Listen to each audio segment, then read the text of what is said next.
ना मंडळी, आई वडील मुलासाठी स्वतःच्या रक्ताचं पाणी करतात आणि मुलाला वाढवतात, मुलाचं शिक्षण करतात.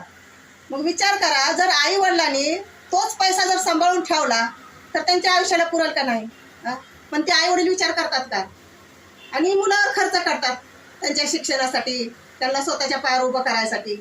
आणि तीच मुलं म्हातारे आई वडील एकतर सोडतात किंवा आश्रममध्ये पाठवतात आणि आपल्या बायका घेऊन फिरतात. मग विचार करा, ही पापं कुठं फेडतील हे? किती त्या आई वडिलाच्या जीवाला यातना होत असलेल्या.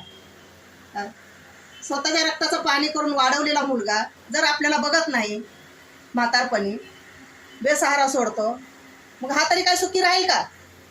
हा प्रश्न आहे पुढं.